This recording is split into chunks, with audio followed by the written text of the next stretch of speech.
Okay, 7:05 on Wednesday, the 7th, which is making it so much closer to payday. I can't wait. And I'm going through my grocery list to keep adding on to it. Anyways, I don't know what I'm going to be talking about, that's for sure.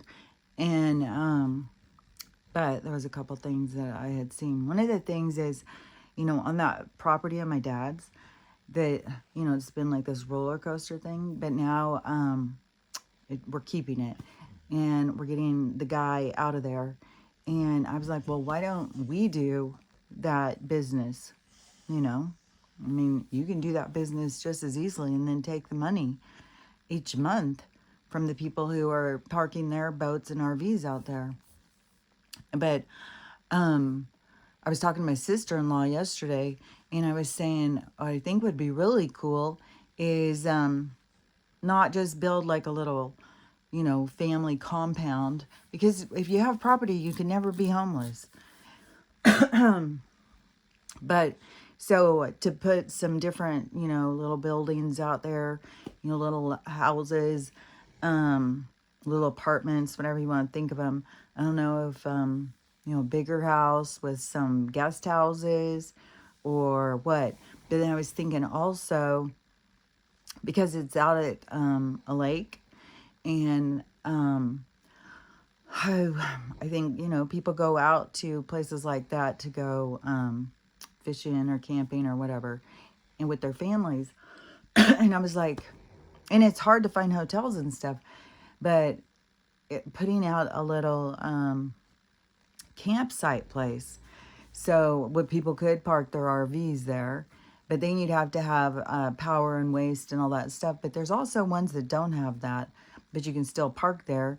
But also doing ones with tiny houses. I wonder what you would have to do to get a dump thing or all that stuff.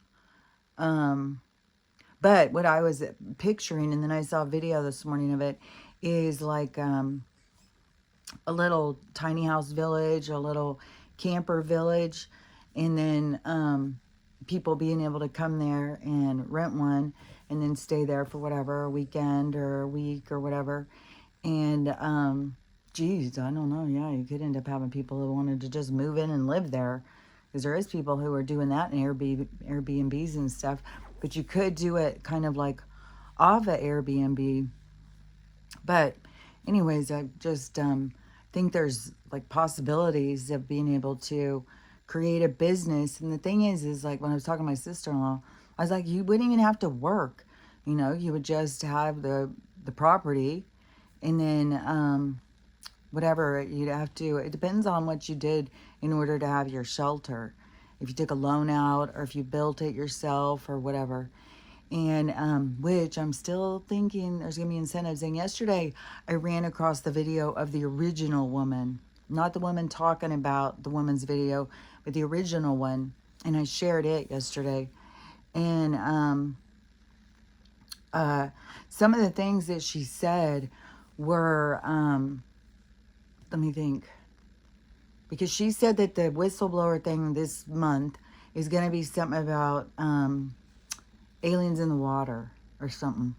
And that next month it's going to be a lot of the system is going to break down. Not just the banks, the system's going to really break.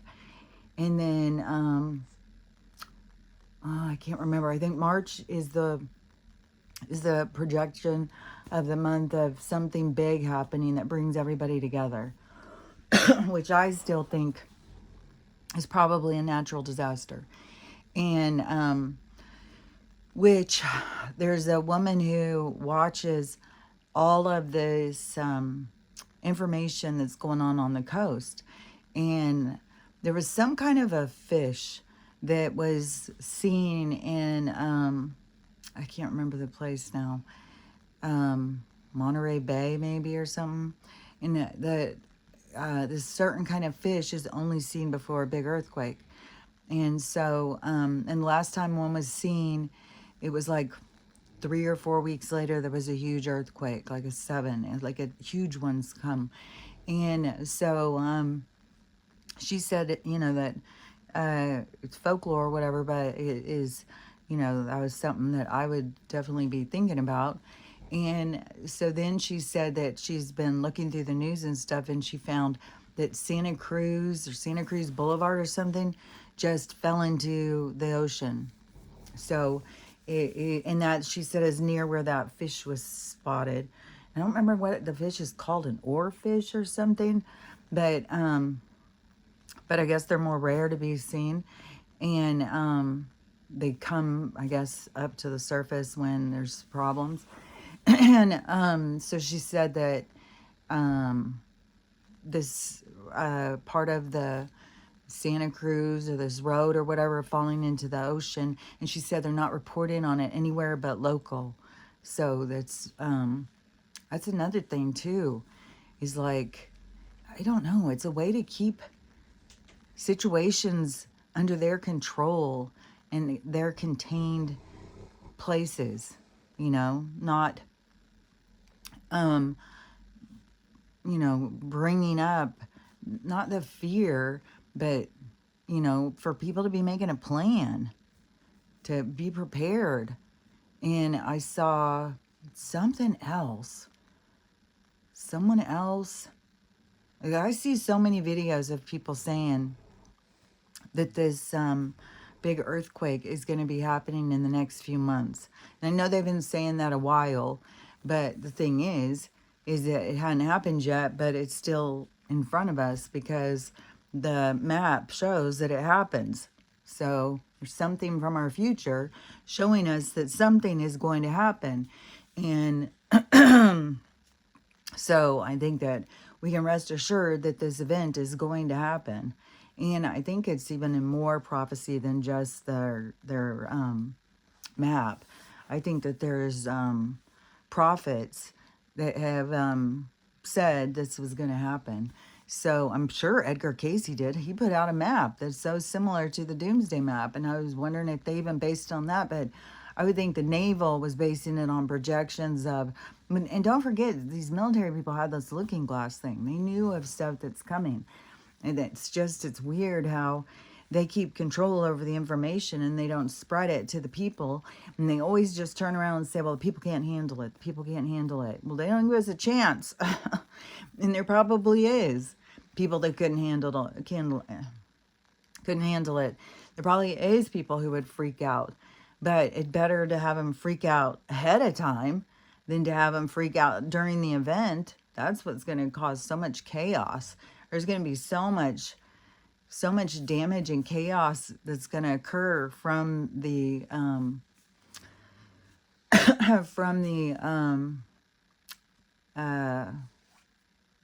from the fear, from the chaos happening right then, and people panicking. That's what it's going to be. A panic is going to create such a worse event. In it keeps feeling like I got a cough. But the thing is like I've said before, what's meant to happen is supposed to happen. So even if they are cutting us off from information that they know, that is a part of what affects us. That's a part of what changes how we look at things. And that would really cause a big, pull apart from the people who we let control us. And to know that they were hiding such significant information and they could have saved a bunch of people. But you got to remember that the people who come to leave in this situation, that's what they've come to do. And so you can't stop what's to happen. And when the story is written, then the events are known and you are like signed up for certain events. And so that is, I don't know, I think it's just kind of like a perspective you have to keep in mind, especially at a time when there's going to be so much heartache around extreme amount of loss. So we'll see. I mean, we have had so many, prophecies over when and what's going to happen and how it's going to happen and stuff. But I just feel so sure that this doomsday map or Edgar Cayce map or whatever map you want to look at, the future map is giving us it's like giving us a picture of what's to come. And so I think that we have to look at it with open mind. And the thing is, too, is that you got to remember that these things are going to happen prior to the age of Aquarius.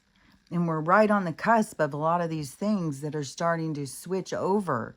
The money thing, the abundance, and all that stuff is the kind of the lead into the age of Aquarius. And when that stuff is happening, then you think, well, the bad stuff has to be completed. The bad stuff has to happen in order for the good stuff to start happening. So that's where I would say, yeah, it's narrowing in on the time of these disasters coming. And you know, who knows how they're going to go. There's a bunch of places over there that are still underwater.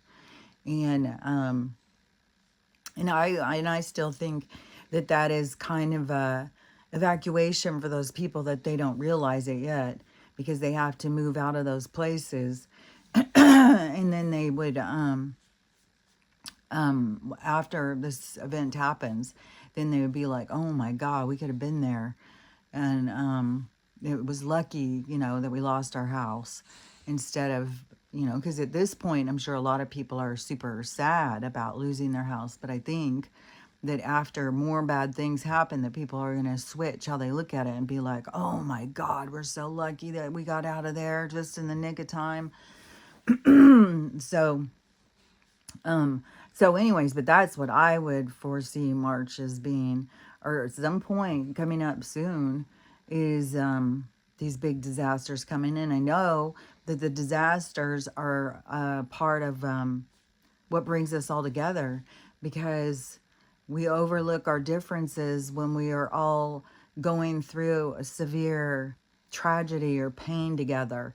And it's going to really unify our society, which she said that people's gifts all start really coming to the surface. People start really realizing all of their gifts, you know, telepathy and all that stuff.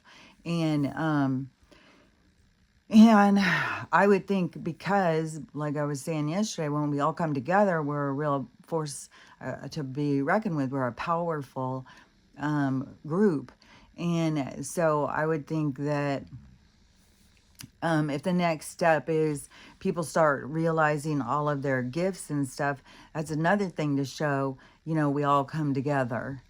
And just when you think about all of the things that are happening currently, and it's not bringing us together. I mean, it brings some people in, but we still have a lot of division. But the division is going to continue, but it's going to, yeah, like bridge a gap. But there will still be people who are very locked in to their perspective. And I don't know if you know about this, but I've talked about, you know, the monks are doing this walk for peace. And I think they started in Fort Worth, and then they're walking, I think they're in like Georgia or something now. But they, so this long walk for months for peace. And even in Texas, one of them got hit by a car and lost his leg. And and there's been all sorts of things they've dealt with on this walk. But right now, in one of these states, which I'm not sure if it was Alabama or Georgia or something, but one of these churches is going out and protesting them. And I just saw a video where they're trying to talk to the one, telling them, you know, that they are spreading things that Jesus is the only way, and they're chanting and stuff like that is bad. And I mean, oh my God. I just can't even believe sometimes how these people think that that is the only way. Like, what has got them so locked in that they cannot see anything other than Jesus is the way, and this God above them that is, you know, fire and brimstone, and that to even go up against other people, even other people that live in such purity, and to tell them that they're wrong. It's like, how do you not see you're wrong going out and attacking other people to try and push your views or your values onto them? It's like those guys who are walking aren't stopping and preaching to people. They're just doing what feels right to them. And this isn't their first freedom walk. They've walked in other places for freedom and peace. And so, which there is, also a sense of the land. And so them bringing peace, the intention of peace to the land also is a healing point for the land. Like I said, there's a lot of hostile energy and like hostile beings or entities out there. And so them bringing this intention of peace and stuff, and who knows, maybe, in the evenings they do ceremonies of, peace and stuff like that. Because like I said, my daughter said in Thailand, like when you get property, you have to go out and do a ceremony, and you have to build the land spirits their own little place to keep peace in the area. And so, so maybe these monks are doing some kind of thing. I don't know. I don't really know what their whole thing is. I just know that they're walking in peace. And I believe, like, when people were really needed me to claim a religion because they didn't understand what I meant when I said spirituality, it was just confused people. And I left the church, which that is when stopped claiming it and stopped saying I was a Christian or anything. I don't remember ever saying I was a Christian. I think, well, we went to a Lutheran church, and that was the thing. That was a part of their introduction to one another. Is what church do you go to? What church do you go to? And so I know I've said, we go to a Lutheran church, so I'm Lutheran. And I didn't even know what Lutheran was. And so then, but then at some point, I was 19, and I said, this isn't in alignment with me.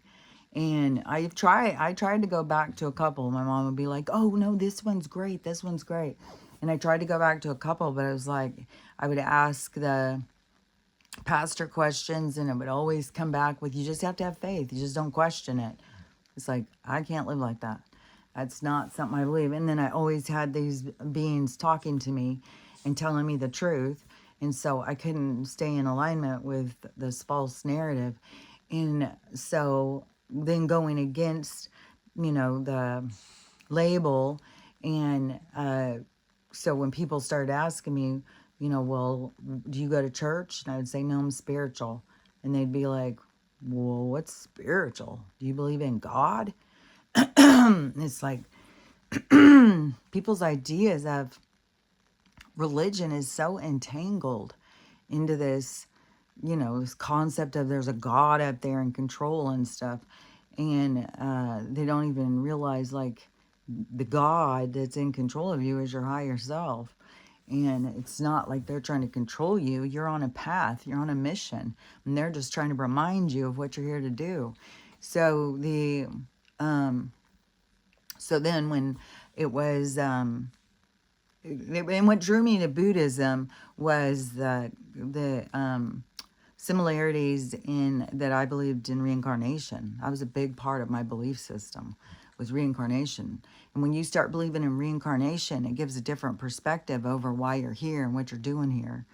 It's not like you're just trying to get into heaven and be on God's good favor. There's more to the story, and you have complex relationships with people, and you aren't just good and you aren't just bad. You're a combination, and you are creating these entanglements, this karmic debt with one another out of ignorance in a lot of ways. But that is the part of the education or the schooling of like the earth school. And so you are learning and growing through your experiences, which brings you to an elevation of self.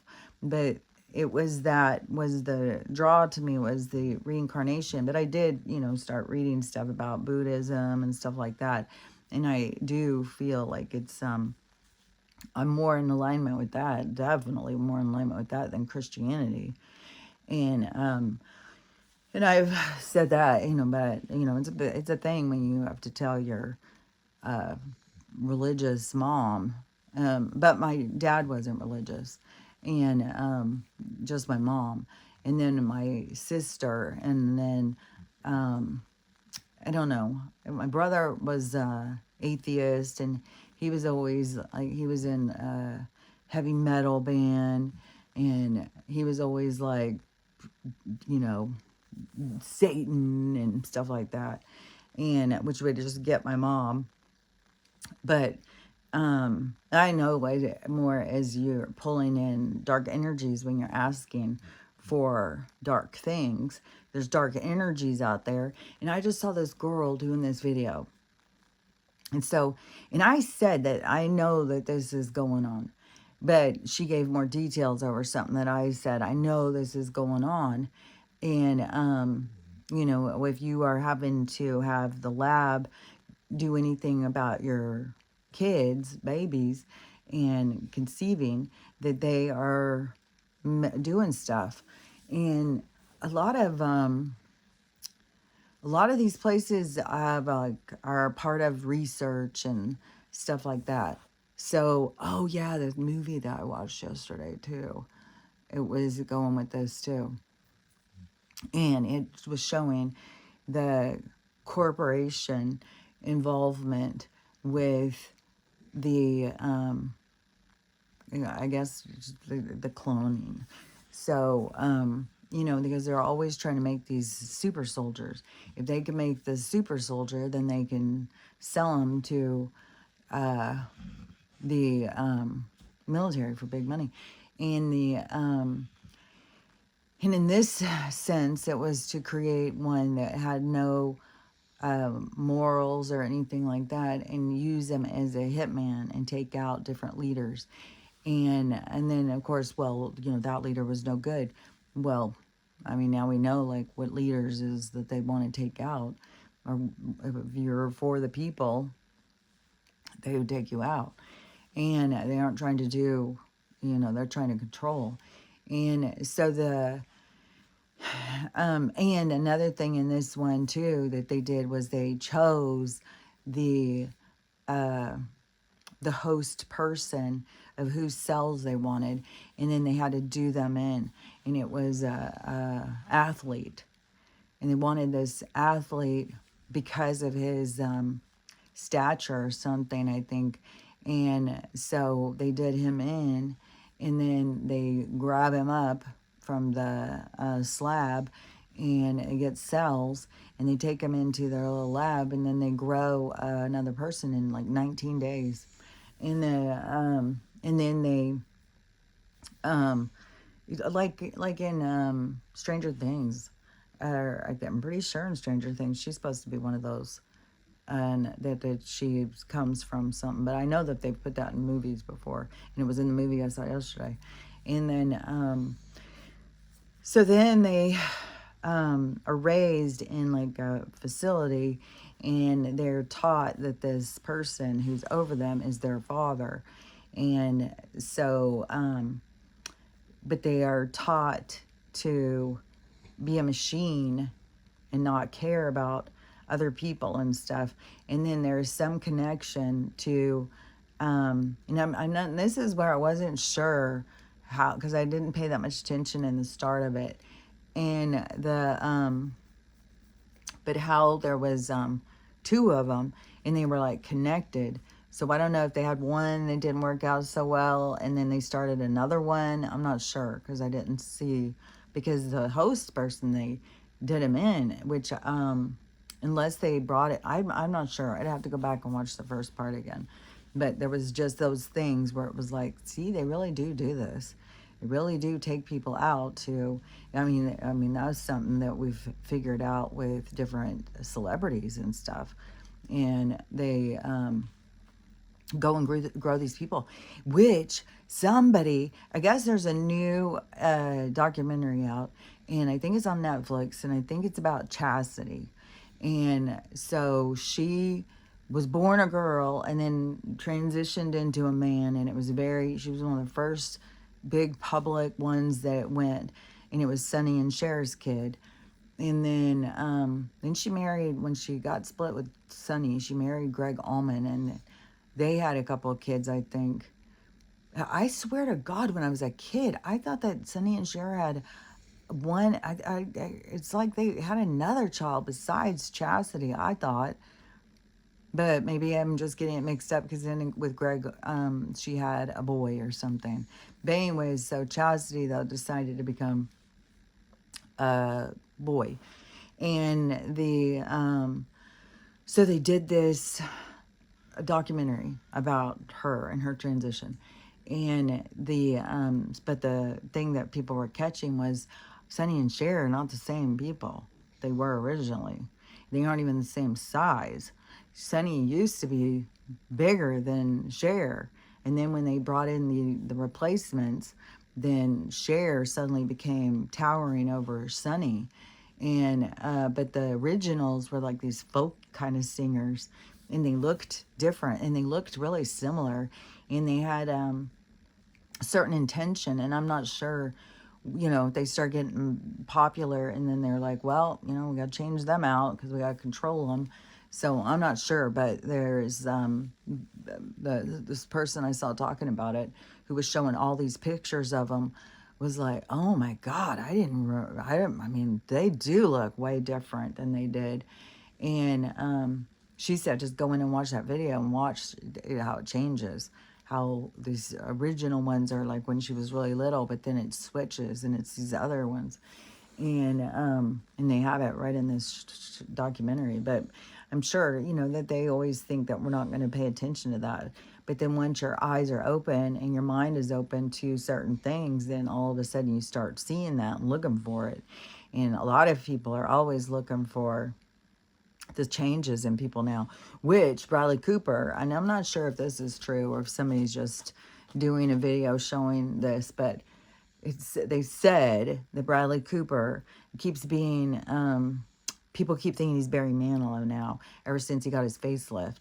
And then it showed him and Barry Manilow. They look so much alike now. It's like, why didn't he just leave his motherfucking face alone? And I was thinking again this morning how odd it is, how our society, how all these girls that I see, like, oh, Jane Fonda looks so good for 80. Oh, Kris Jenner looks so good for, and it's like, how can you think that they look good? They look fake. They don't look good. I just saw a video of a whole bunch of actresses that have not done work on themselves, have just been aging naturally, which, let me see if I can think of some of them. I think it was Helen Hunt was one, probably Holly Hunter. I can't see them all, but there was a whole bunch of them. And they all are aging naturally, and they look like themselves. They just look like themselves. Only when you look at them, you just think, well, they just look like themselves, only a little bit more tired. They look a little more tired.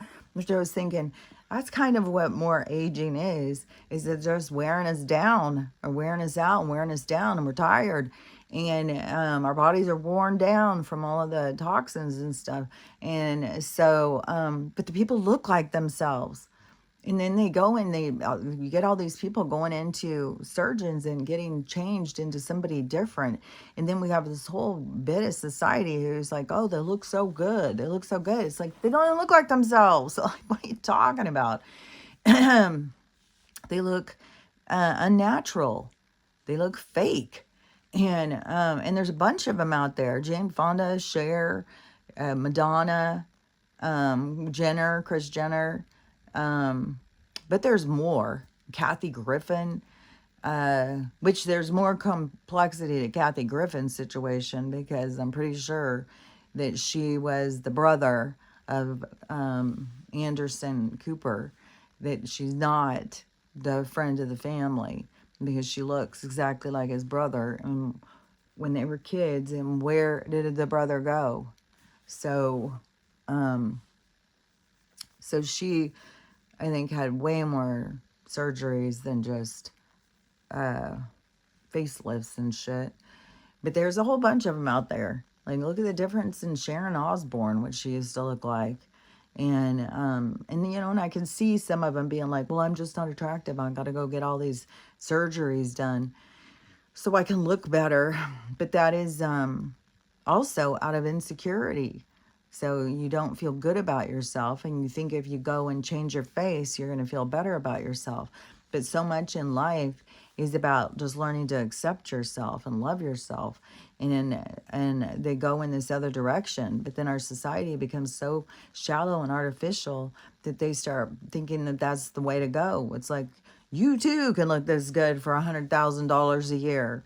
It's like most of us can't afford to put that much money into plastic surgery to get this standard of, you know, looking good as you age that to me looks completely fake and phony. They look like, you know, they're out of Dr. Frankenstein's lab. But anyway, so this girl who did this video this morning, so she's all worried and nervous and hesitant, but she said that she wants to do it. The other day she did one, and she said it started getting so many views that she took it down real quick because she thought that they're going to catch her and do her in because she's whistleblowing on something. So what she said is, so she went to work for a couple who were in the military with high-ranking security.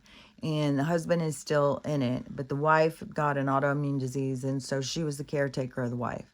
And she said at one point, but the wife had a high clearance.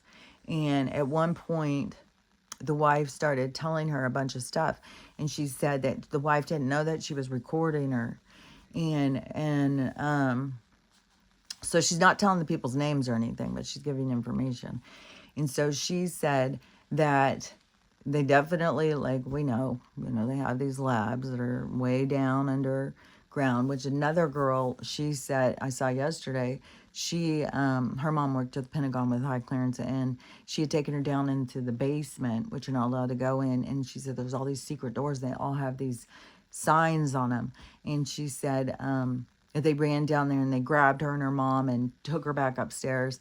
They're not allowed to be down there and all of this stuff. But she said she's not ever been able to forget about this one door that she had seen, wondering what it was. And it was the chess piece of a knight on the door. And so she said it just keeps going over in her head all the time, thinking, what is in that room? What is in that room? There's no telling, man. these lab, you know, it's like they don't need to have ethics because it's a part of the standard is to not have them, you know, to see how far you can go, see what you can get done. And and so they take them and give them labs, and then they say, here, you know, go at it. And so at this one, the girl was saying that the lady had told her about was that so what they do is that they people, and what have I been saying so much is that their whole purpose behind a lot of these things that are going is so that we have to go to the labs in order to procreate. That's where we have to be in order to have kids and stuff. And they're trying to corral us into that kind of situation. And you know, it's, I mean, that I believe is a part of, even in the trans human movement of the whole situation, is to create this scenario. And so she said that the lady said that so when the person goes in, and I bet you it's not just like generic sperm. I bet you it's way beyond that. And so she said about when the lady told her, when you go in and you're wanting to be inseminated, but you are letting them pick the sperm, like, or you're bringing it from a bank or whatever, that they go and get it from hybrid alien. They have all sorts of stuff, and so then they go and get that and put that inside of the people, and then the people go and start carrying it, and then they miscarry around 3 months.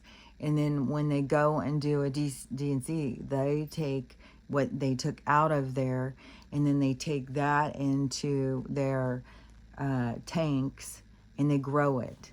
So they are growing these things of these hybrid kind of beings, and then they're trying to, this woman said that they try and see what their abilities are, and then they try and use them for their abilities, which that also has to do with the gay program too, of going in and trying to find people with certain abilities. They're always looking, and they're always trying to create for themselves. And so anyways, then and I saw that video this morning, her talking about it, and I saw this video, the movie yesterday, where they were doing it. I was like, I swear to God, that's how my a lot of my communication goes like that. I swear to God. And so I get these confirmations all the time. And so, because I'll be watching something, I'll be like, it's just like it just comes into my thing. Like, I know lots of people just watch stuff and they think it's just entertainment, it's just a movie. But it doesn't work that way to me. I'll be watching something, I'll be like, this is true. This is true. I used to tell people all the time, like, we'd be watching something, but this is true. This is real. This is real. Like, when I saw vampires, Frankenstein, all these different things, werewolves, and people go, oh my God, it's a movie. People always think I was a kook. And it's like, no, this is true. This is true. Well, I know it's true. It's like I can feel it. I can hear it. I can know it. And so but when I was watching that yesterday, I mean, that that wasn't a stretch. I already know what they're doing all this stuff in the labs, but they're always out to make these super soldiers. And but then it was showing, that because they want to create these immoral beings that will go out. They're like soulless creatures that don't think, and they just do, and they will take people out with no fear.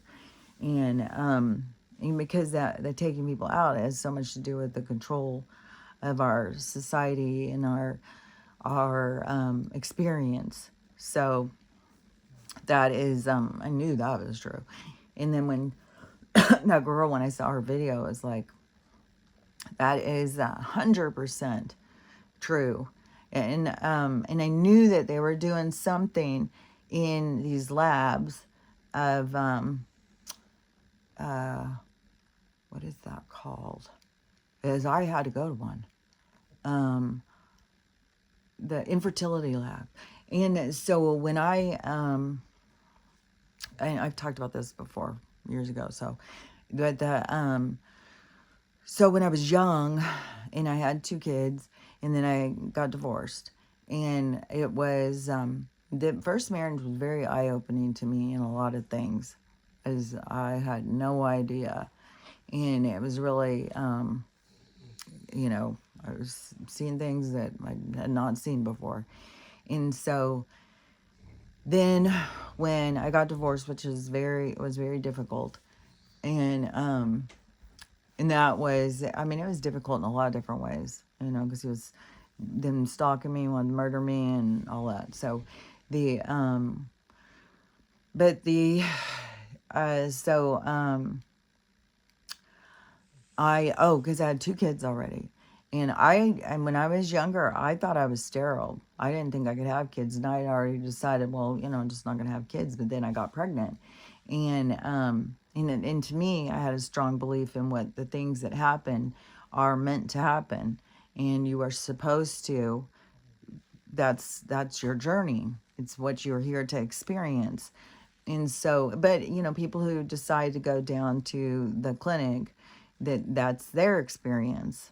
So there isn't a right or wrong experience. It's whatever you do is your experience.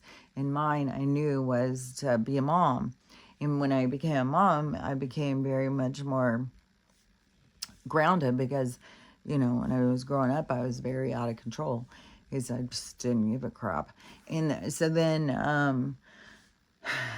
and I still, I still have my Hollywood days after, but I went in and got the surgery. I got my tubal, and I had to like beg the doctor because I was too young, he said, and then I begged and begged, and I finally got him to agree, and I got a tubal, and so then for a long time, I thought that was fine. I was fine with it. I had 2 kids. I was good. And then, and I was having a hard time with the marriage and stuff, and then, or the divorce and everything. But then when I did end up deciding that I was going, when I got to be 30 years old, all of a sudden I did feel like, I don't know, it was weird. It was like I had this thing come over me where I just wanted to have a baby. It was really weird. And so it was just eating at me, but I was getting married again. And so, and he had good insurance. So we went to a fertility clinic, a big one in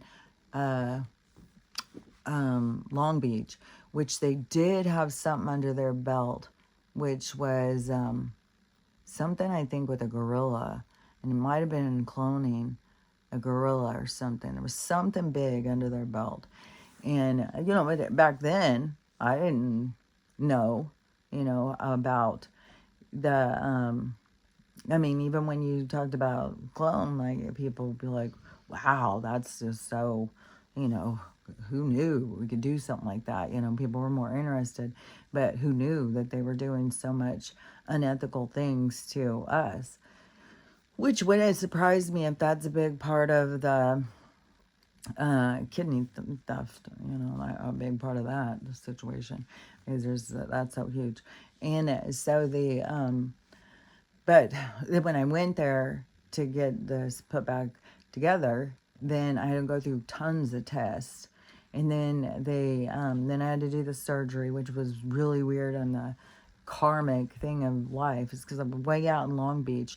When I had gotten my the doctor who did my tubal was in Orange County, and I was way far from, I'm out in Long Beach in this hospital, and I'm getting my, I think I had just gotten it finished or whatever it was, or I was sitting there waiting to get it, go in for surgery or whatever, and he walks by. I was like, oh my God. Oh my God. So, anyways, and he looks over at me, and I was like, oh, good. He knows what I'm doing here. If he comes over and talks to me, because I knew him on another level too, because I was the office manager at the doctor who was across from him.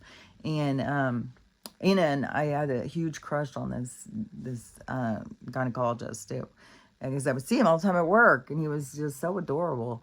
And, so anyways, I had a big crush on him, and my doctor that I worked for knew, so he probably told him.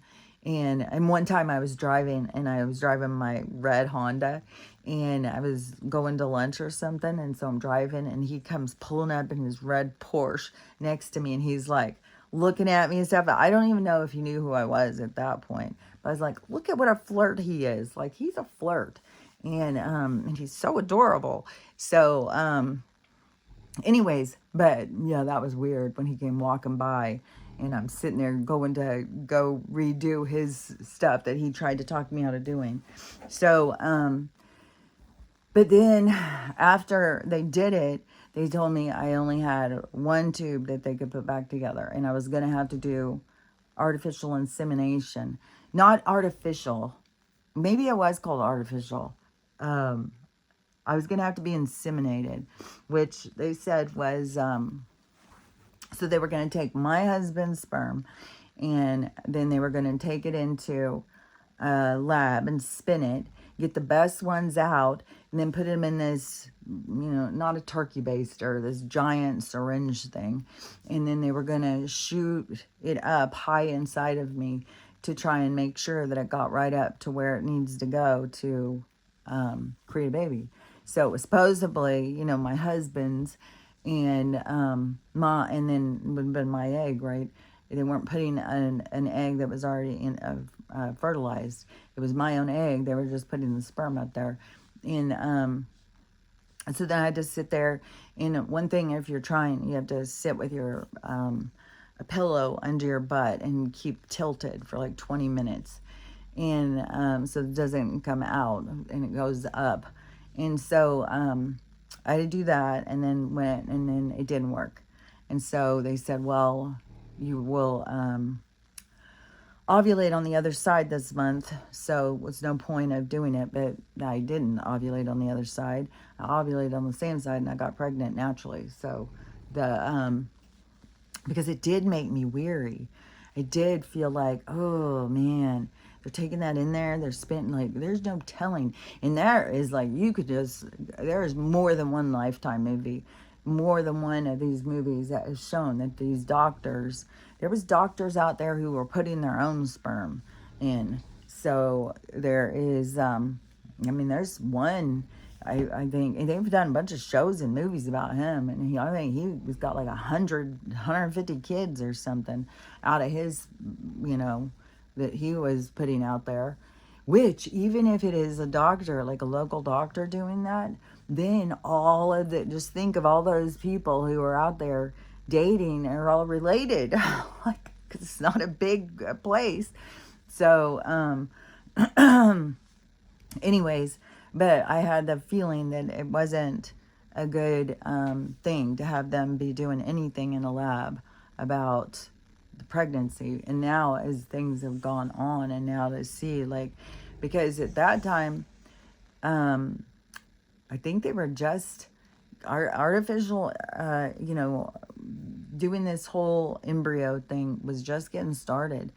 And so, and then look at it, it's gone and gone and gone. But so this military lady was saying, that they go and put their what they want to put in there up there, and then when the lady loses, they just take it, and then they take it in and grow whatever it is they're growing.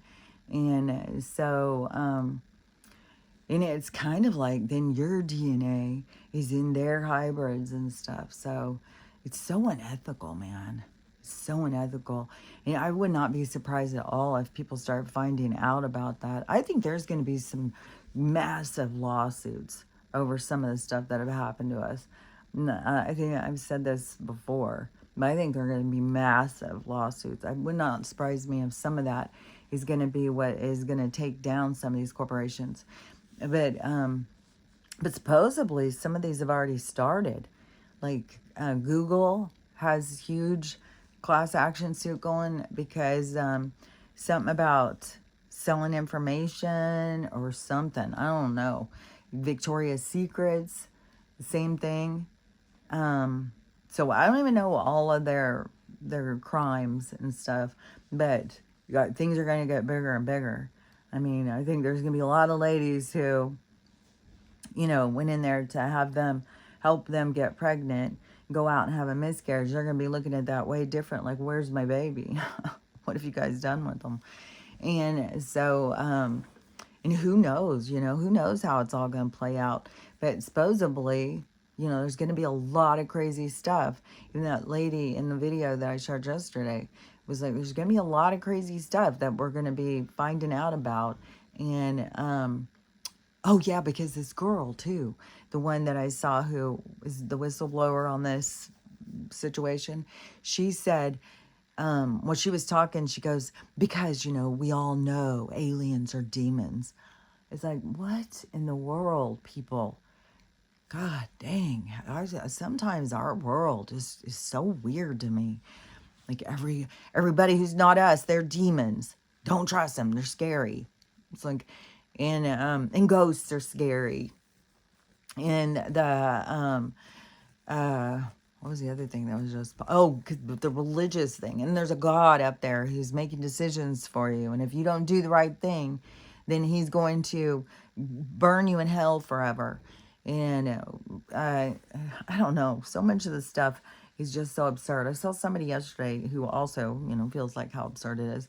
And they were just like, I don't even know what all they were saying, but they were like, why then would this God who is supposed to be this all known, why would he even create Lucifer if he knew it was going to turn into this and stuff?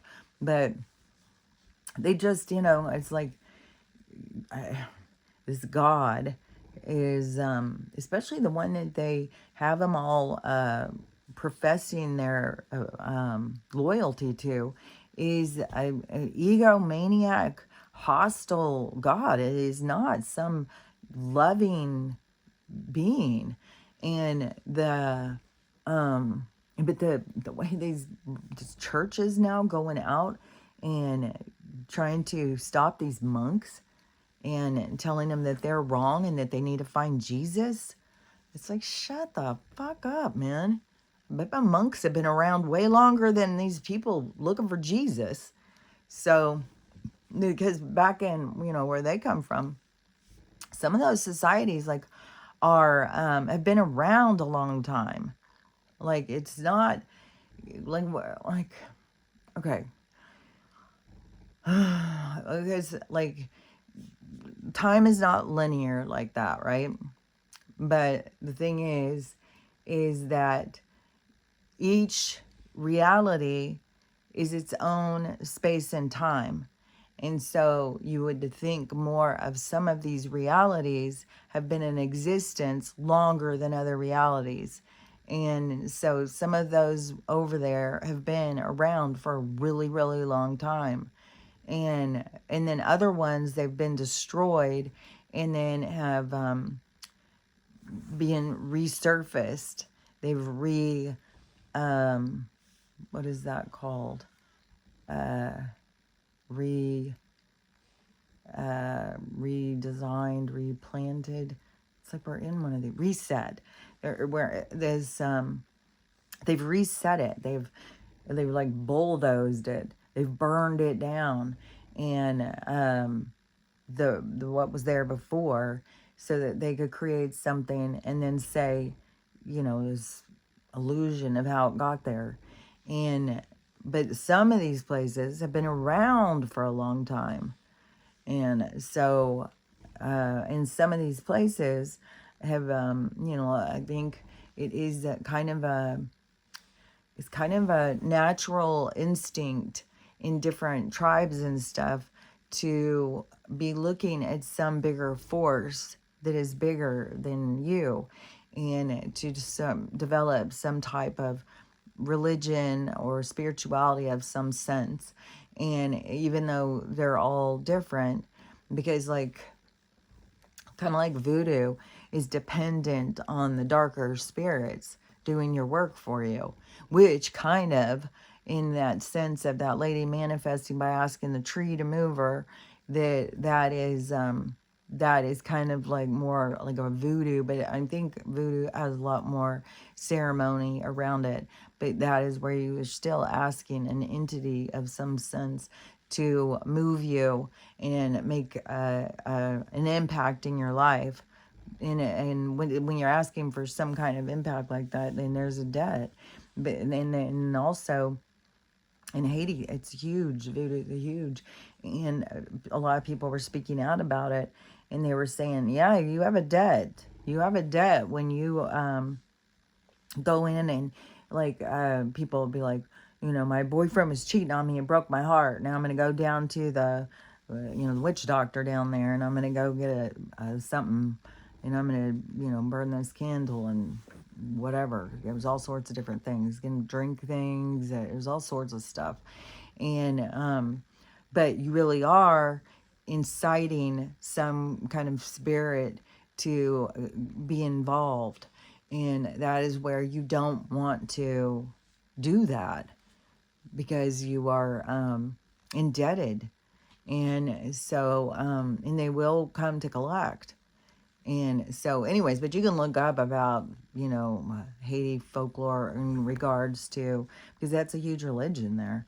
But then you have, a lot of tribes, they started um, being more tuned in or worship more of nature and nature spirit animals and stuff like that. There's ones, the sun and the moon. And I don't know when they started creating, this sense of there's a God up there. But then you had these ones that used to do these rituals and they do rituals like, here, a blood sacrifice. We're gonna throw this baby or a virgin into a volcano to try and stop the gods from attacking us.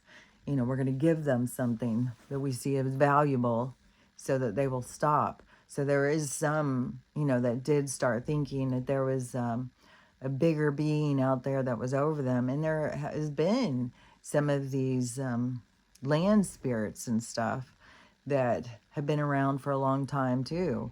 So there is a lot. It's just a lot. Everything is like a whole bunch of different things. It's not just like one set thing.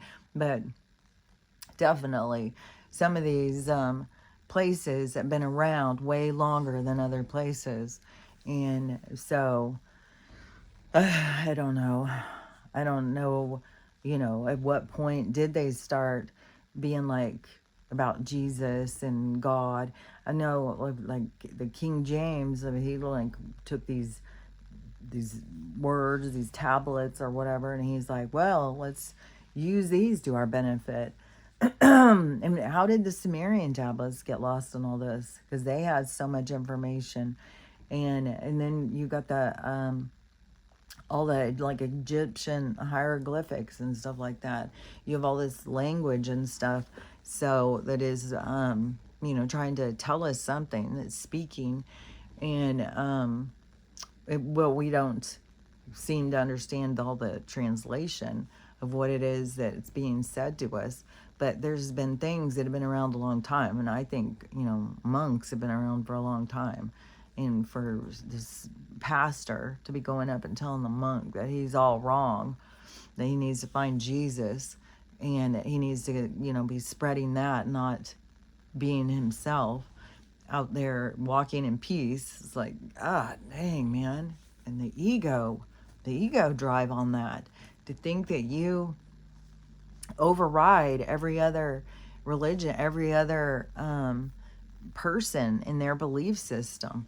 And isn't the most important thing is to just have a connection to your soul and to what you believe? Why does it matter if we believe all the same thing? The most important thing is to believe that there's something bigger than you. There's something out there that you need to reckon with, the force, the force of creation, the force of nature. And some people want to wrap it up and call it a god and think he's up there with a beard and a robe on. Then, whatever. You think however you want. It's all through how you perceive. But the most important thing is that we all realize that we have a soul, and that there's something out there that's speaking to our soul. And to try and control everybody and tell them all that they have to go through the same force or the same place in order to get rescued or something. And then plus, in my sense of things, you're here to rescue yourself. You're here to become an independent, a sovereign, a being that is able to stand alone and to be in their own strength. And but a lot of that camaraderie, this group mind, this cult mindset of like, you got to think how we think, you got to believe what we believe. And that is definitely promoted. I mean, even when this all started with this awakening, I mean, Donald was out there, Candace promotes it, Charlie was people who you would think like they would have an understanding more deeper into what's happening on the planet, and that they are out there promoting this sense of this God and religion and all of that. Well, which, that will be a big thing if they do come out and start saying, hey, wait a minute, we got some aliens over here, they're going to tell us the truth. And so many people will be like, that's the devils. They're not going to tell us the truth. They're going to trick us because their brain can't even unwrap what is so binding into their perspective. And one thing too that lady said who did the video was said that she talks to Pleiadians and what they said is going to happen this year. She said around August that they're going to start being like, we're going to start seeing ships and stuff like that, and more motherships and stuff, and then that they are going to start becoming a part more of our lives, I guess around August or something. But they are going to also begin to point out who their ambassadors are. And so there's going to be people who are going to become ambassadors between the two. It's more like two different realms. And so it's through, to me, it's through your awareness is, and believing there's other realms and there's other beings and that they have value. Like these people, like they're devils. It's like, oh my God, what in the world battle would we go into then? Like, that is kooky. So it is going to have to be people who understand they aren't devils and that they are here to help people understand these are other beings and they are high vibrating and they have a lot of knowledge and they can help you, and you come from out there too. You're not just from here. It's like people are so messed up and confused over life and what life is all about and where we all come from. But the beings that are going to be coming are going to be more like, more like our families and stuff. And it's not going to be, these devils coming in to try and control us. These are going to be beings that, from where we come from. And so that's a big shift in perspective that does occur, but that has to occur. But anyways, but she said after August, after this introduction starts being, there's going to start being a lot more interaction with other beings. And it would be kind of like maybe the ambassadors are also kind of translators to kind of help people understand. Because for one thing, the beings that are going to be coming, they don't talk in our language. And so a lot of communication is through telepathy. And that is also, what she had said. And people are going to start noticing their gifts and stuff and start working on them. So it is important. Telepathy is an important one to work on because of, and telepathy has a lot to do with learning how to trust yourself. And so, but that's going to be a big one because it's going to be such a huge state of communication. Is you're going to be more dependent on telepathy than you are of like learning English, and going to this country and learning this language and learning this language. It's going to be a lot more develop your telepathy and learn how to speak through the mind and be able to hear back. And so anyways, but there's going to be more development in that sense. There's going to be a lot more development, but there should be a lot of stuff that's going to be happening. Oh yeah, and then there's in August also is when this big solar flash thing happens.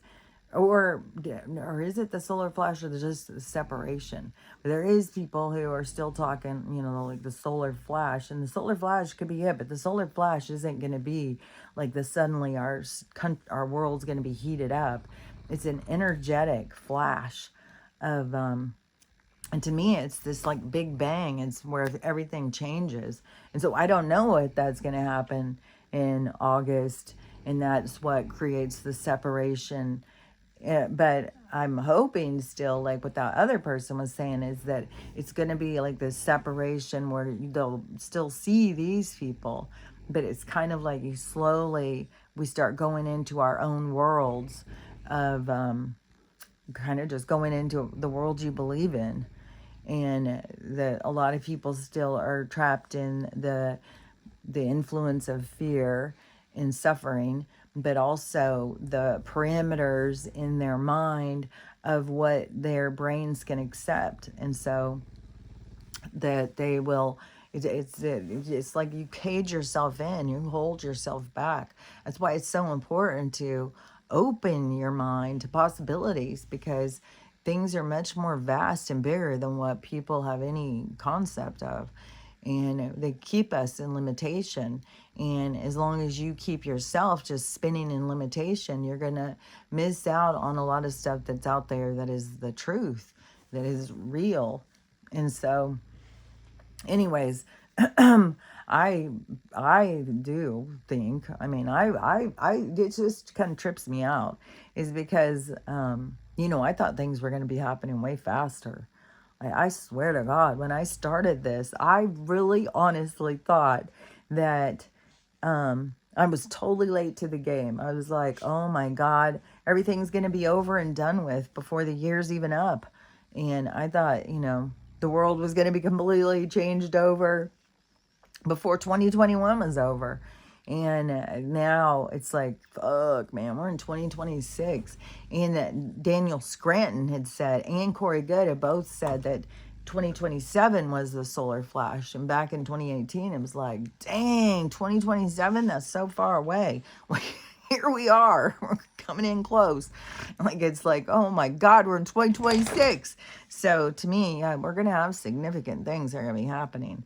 And it's gonna, it just is weird, because I thought we were so close before, but now it's like, I really, and I think so many people feel it. You feel this like weird kind of anxiety. You feel this like weird pressure, this weird, you know, stuff. And so I do, and then plus the whole thing about, it's like the bad stuff has to happen, because when we start switching into this better world, it's not going to have bad stuff happening. So the bad stuff is what changes us, so that we want a better world. And then some people go the other direction. It's our choice in life. Just like, the reason there's good and bad is because we have choices. We get to decide. And it's not like you're wrong if you choose bad. You just get to learn from that direction, get to learn about stuff. And so that's the evolving, is a being of light. So anyways, but that's what I see, and we're starting to have things pick up in the direction of going into this status of abundance and the golden age and all of that stuff. So bad things have to be, like they gotta play out. They gotta finish up, because once we start having all the good stuff, I don't think we're going to be constantly dealing with bad stuff. But I don't know, maybe we're going to be, going and building little towns, and then all of a sudden a volcano is going to wash us all away. I don't know. But to me, that's not how I see it. I see it as all these bad things happen. It changes us. We want more. We open our minds and we start going in a new direction, and we start rebuilding the world in peace and harmony. And we bring peace and harmony to the land, just like the monks are trying to do at this point by walking in peace. Is we start to also, put that energy out. We want peace, and we want to be able to live free. We want to be able to make our own choices. And then we will be impacted, so people will no longer want to hurt one another. The world will change from this dog-eat-dog world into a place of humanity and compassion. So I think that, these bad things happen before we get there. And so, we're at this point where things are picking up steam to go towards the age, the golden age. And so anyways, I still think, that this, and it isn't even like, oh, well, March, that's it. That's what we got. No, it could happen this week. It could happen today. Anything can happen. I mean, who knew that this fucking landslide just happened and all this whole thing went down into the ocean? Because it's going to keep going and going and going. Places are going to keep going underwater and staying underwater. And it's just going to keep going in a certain direction. And it's the direction for change. And it's the places that were more heavily inhabited are going to be changed. We're not going to go and there's going to be a new coastline. We're going to all try and go and take over California. No, there's going to be new coastlines. There's going to be tons and tons of water coastline. And so it's not going to, it's not going to just be for the elite anymore, or the rich and famous. We're all going to have opportunities to be near water, and it's always been that way for tribes and stuff. Just like I was saying, tribes didn't have to go and pay to be on the river. They just went and set up their homes, and and that's the way it was. And then at some point, somebody started coming in and saying, "Hey, wait a minute, we own this land, and it's ours." And they've done this over and over. I mean, they were doing it quite in our face over, I think, not just Hawaii, but I think Alaska, and I think some other territories up at the top of Canada, going towards Alaska, where there's lots of tribes and stuff. So that's been in our view recent of what they do by taking land from people. And then, they also just come in and with their wind machines and dams and break dams and flood places, and they do all sorts of unethical things. But anyways, we are going to go back to a time where it is like, no, it's natural to live by water. It's natural to live this way, and we're going to go back and start living more a natural way, not this sterile, concrete, and things are going to be different. And oh yeah, and she did say that there's going to be, when with the new advancements, is the first thing will be about I think free energy, but the thing where it seems like about the hover cars and stuff, and about how we'll be traveling. And so I think that's Ruthie. But see, that's where we're close to some of this stuff. And so, and that would be nice to have a big new way of traveling and not have the corporations in charge of it. Because even if you see where they're headed, they were headed to, I don't know, like airplanes that are holding 800 people, and parts of the airplane that are more like for the elite and rich. And so first class becomes like, a lounge or something. And then also of us standing. So we're not going to even have seats anymore. We're just going to stand in planes and stuff. It's like, the corporation, like, I'll be so glad when we have more control over our movements. And so anyways, there's a lot of stuff, that's coming in that's going to be changing things fast. So I would still say, like these places, the old places that we were living and overpopulating are going to be going away. And some will be through a lot of violence and fires. And there's somebody who was talking about, and it might have been in a dream they had, but they said that down there by like the bottom by Mississippi, like if it's by Kentucky or something, that there's going to be some big blow, and it's going to affect a whole bunch of stuff. A big thing's going to blow, just like that other lady was talking about, this lake that's going to blow. So, but there is a big change over there in the water stuff, and a whole bunch of places that are there are going to be there. So we'll see. I mean, I say listen to some of this stuff, and who knows if it's true or how it's going to go down, but some big stuff's going to go down. Definitely going to be, cities that are going to be blowing, and things that are going to be, BOMBs dropped or something. I'm not sure. I'm not sure how it's all going to go. But where we were heavily populated before, those places are going to be, there's going to be a big shift. that's going to occur. So we're not going to be living the way we were living. That's what I feel certain about. So she's on the move. So anyways, we're going to go in and make some toast or something. So, but, you know, throughout all of this stuff, it's nothing to be scared of. You got to remember, you're a time traveler. You came here for this. You knew what you were getting yourself into. So don't get scared. And there's no ending. There's no ending. So everything is just a shifting. Everything is shifting. And but through the shift, everything happening for you is so that you can advance yourself, so you can evolve. And in order to evolve, you have to learn how to love yourself, and you have to learn how to love everybody else, and you have to learn how to focus your energy, like what it is that you want for yourself, and be able to tune into that, zoom in towards your best life, and go towards it, even when it doesn't make any sense.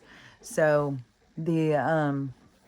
so anyways, we'll see what goes down today. But yeah, I wouldn't just be like, okay, well, now we'll just wait for March. It could be fucking anytime. And who knows? There's a lot of disasters that have to happen, and who knows how we're going to be affected by them all.